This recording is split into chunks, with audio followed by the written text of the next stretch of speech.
ನಮಸ್ಕಾರ ಎಲ್ರಿಗೂ. ಎಲ್ರೂ ಹೇಗಿದ್ದೀರಾ? ನೀವೆಲ್ಲರೂ ಕೂಡ ಚೆನ್ನಾಗಿದ್ದೀರಾ ಅಂತ ಭಾವಿಸ್ತಾ ಇದ್ದೀನಿ. ನಾನು ಕೂಡ ತುಂಬಾನೇ ಚೆನ್ನಾಗಿದ್ದೀನಿ ಅಂತ ಹೇಳ್ತಾ, ಇವತ್ತಿನ ವಿಡಿಯೋದ ವಿಶೇಷ ಏನಪ್ಪಾ ಅಂತ ಅಂದ್ರೆ, ಇವತ್ತು ನಾನು ಯಾವುದ್ರ ಬಗ್ಗೆ ಮಾಹಿತಿ ಕೊಡ್ತಾ ಇದ್ದೀನಿ ಅಂತಂದರೆ, ನಮ್ಮ ಬೆಂಗಳೂರಲ್ಲೇ ಹತ್ತಿರದಲ್ಲಿ ದೊಂಬಲೂರಲ್ಲಿ ಇರುವಂತಹ ಒಂದು ದೇವಸ್ಥಾನದ ಬಗ್ಗೆ ನಾನಿವತ್ತು ನಿಮ್ಮ ಜೊತೆ ಮಾಹಿತಿನ ಶೇರ್ ಮಾಡ್ಕೊತಾ ಇದ್ದೀನಿ. ಲಾಸ್ಟ್ ವೀಕ್ ಸಂಡೇ ನಾವು ಕೂಡ ವಿಸಿಟ್ ಮಾಡಿರುವಂತಹ ಒಂದು ದೇವಸ್ಥಾನ ಅಂತಲೇ ಹೇಳ್ಬೋದು.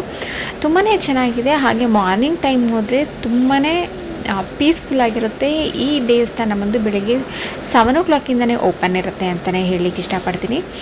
ಪಾರ್ಕಿಂಗ್ಗೆ ತುಂಬ ಬೇಕಾಗಿರುವಷ್ಟು ಜಾಗ ಇದೆ. ನಾನು ಡಿಸ್ಕ್ರಿಪ್ಷನಲ್ಲಿ ನಾನು ಇದ್ರದ್ದು ಲೊಕೇಶನ್ ಕೂಡ ಆ್ಯಡ್ ಮಾಡ್ತೀನಿ. ಹೋಗೋರಿಗೆ ಈಸಿ ಆಗುತ್ತೆ ಅಂತ ಹೇಳ್ಬಿಟ್ಟು, ಈ ದೇವಸ್ಥಾನ ಬಂದು ನಮ್ಮ ದೊಂಬಲೂರಿನಲ್ಲೇ ಇರುವಂತಹ ಶ್ರೀ ಸೂರ್ಯನಾರಾಯಣ ಸ್ವಾಮಿ ದೇವಸ್ಥಾನ. ಇಂಡಿಯಾದಲ್ಲಿ ತುಂಬ ಕೆಲವು ದೇವಸ್ಥಾನಗಳಿರೋದು, ಅದರಲ್ಲೂ ಸೂರ್ಯ ದೇವಸ್ಥಾನ, ಅದರಲ್ಲಿ ಕೂಡ ಇದು ಒಂದು ಅಂತಲೇ ಹೇಳ್ಬೋದು.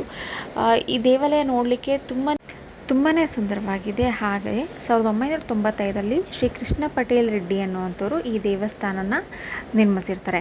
ಮತ್ತು ನಮ್ಮ ತುಮಕೂರಿನ ಸಿದ್ಧಗಂಗಾ ಮಠದ ಶ್ರೀ ಶ್ರೀ ಶಿವಕುಮಾರ ಮಹಾಸ್ವಾಮಿಗಳು ಈ ದೇವಸ್ಥಾನನ ಉದ್ಘಾಟನೆ ಮಾಡಿದ್ದಾರೆ ಅನ್ನೋದು ಕೂಡ ಒಂದು ಹೆಮ್ಮೆಯ ವಿಷಯ ಅಂತಲೇ ಹೇಳ್ಬೋದು. ಇದ್ರ ವಾಸ್ತುಶಿಲ್ಪ ಒಂದು ಚೋಳರ ಕಾಲದ ವಾಸ್ತುಶಿಲ್ಪ ರೀತಿಯಲ್ಲೇ ಹೋಲುತ್ತೆ. ದೇವಾಲಯದ ಆಕರ್ಷಕ ರಾಜಗೋಪುರಗಳಾಗಿರ್ಬೋದು, ಮತ್ತು ಪಕ್ಕದಲ್ಲೇ ಒಂದು ಕಲ್ಯಾಣ ಮಂಟಪಗಳು ಎಲ್ಲವನ್ನು ಕೂಡ ಸಾಂಪ್ರದಾಯಿಕ ಶೈಲಿಯಲ್ಲಿ ನಿರ್ಮಾಣ ಮಾಡಿದ್ದಾರೆ.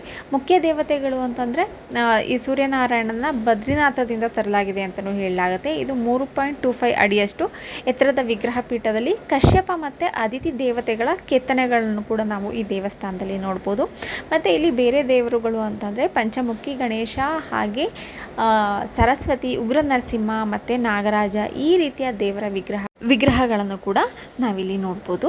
ಮತ್ತು ಈ ದೇವಸ್ಥಾನದ ಒಳಗಡೆ ಯಾವುದೇ ರೀತಿಯ ಫೋಟೋಸ್ಗಳನ್ನ ತೆಗಿಲಿಕ್ಕೂ ಕೂಡ ಪರ್ಮಿಷನ್ ಇರೋದಿಲ್ಲ. ಹಾಗಾದಷ್ಟು ನಾವು ಹೊರಗಡೆಯಿಂದನೇ ನಾವು ಫೋಟೋಸ್ನ ತಗೊಂಡಿದ್ದೀವಿ.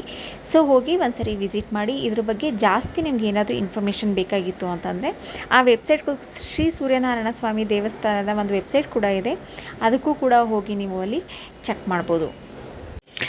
ಹಾಗೆ ನಾವು ಹೇಗಿದ್ರೂ ಅಷ್ಟು ದೂರ ಹೋಗಿದ್ದೀವಿ ಅಂತೇಳಿ ಅಲ್ಲೇ ಪಕ್ಕದಲ್ಲಿ ಎಚ್ಚಿಯಲ್ಲಿರುವಂತಹ ಶಿವೋಹಂ ಟೆಂಪಲ್ಗೂ ಕೂಡ ಹೋಗಿದ್ವಿ.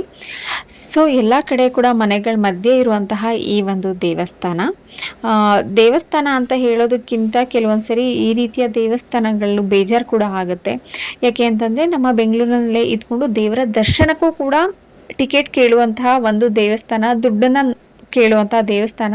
ನಾವು ನೋಡಿರೋ ಹಾಗೆ ಎಲ್ಲ ದೇವಸ್ಥಾನಕ್ಕೂ ಕೂಡ ದರ್ಶನಕ್ಕೆ ಕೂಡ ದುಡ್ಡು ಕೊಡೋ ಹಾಗಿಲ್ಲ, ಆದರೆ ಈ ದೇವಸ್ಥಾನದಲ್ಲಿ ದರ್ಶನಕ್ಕೂ ಕೂಡ ದುಡ್ಡು ಕೊಡಬೇಕಾಗತ್ತೆ.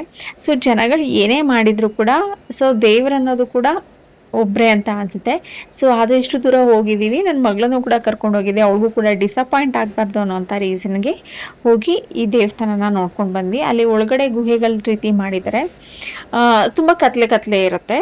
ಅಲ್ಲೂ ಕೂಡ ಹೋಗಿ, ಬಟ್ ಶಿವನ ವಿಗ್ರಹ ಅಂತೂ ತುಂಬಾ ಚೆನ್ನಾಗಿದೆ ಅಂತ ಹೇಳಲಿಕ್ಕೆ ಇಷ್ಟಪಡ್ತೀನಿ. ಯಾರಾದರೂ ಹೋಗ್ತಿದ್ದೀರಾ ಅಂತಂದರೆ ಈ ಎಲ್ಲ ವಿಷಯಗಳನ್ನು ಕೂಡ ನಾನು ನಿಮ್ಮ ಜೊತೆ ಶೇರ್ ಮಾಡ್ಕೊತಾ ಇದ್ದೀನಿ. ನಿಮ್ಗೆ ಯಾರಿಗಾರು ಹೋಗೋದು ಕೂಡ ಯೂಸ್ ಆಗುತ್ತೆ ಅಂತ. ಆದರೆ ಈ ದೇವಸ್ಥಾನಕ್ಕೆ ನೀವೇನಾದ್ರು ಹೋಗಬೇಕು, HL ಹತ್ರ ಇರುವಂಥ ದೇವಸ್ಥಾನಕ್ಕೆ ನೀವು ಇದಕ್ಕೆ ದುಡ್ಡನ್ನ ಪೇ ಮಾಡಿ ಹೋಗ್ಬೇಕಾಗತ್ತೆ. ಇಲ್ಲಿ ಹೋಗಿದ್ದು ಒಂಥರ ಕಂಪ್ಲೀಟ್ಲಿ ಡಿಸಪಾಯಿಂಟ್ ಅನ್ನೋವಂತಹ ಫೀಲ್ ಆಯಿತು. ಬಟ್ ಶಿವನ ಸ್ಟ್ಯಾಚು ಅಂತ ಏನಿದೆಯಲ್ಲ ಅದು ತುಂಬಾ ಚೆನ್ನಾಗಿತ್ತು. ಹಾಗಾಗಿ ಇದಾಗಿತ್ತು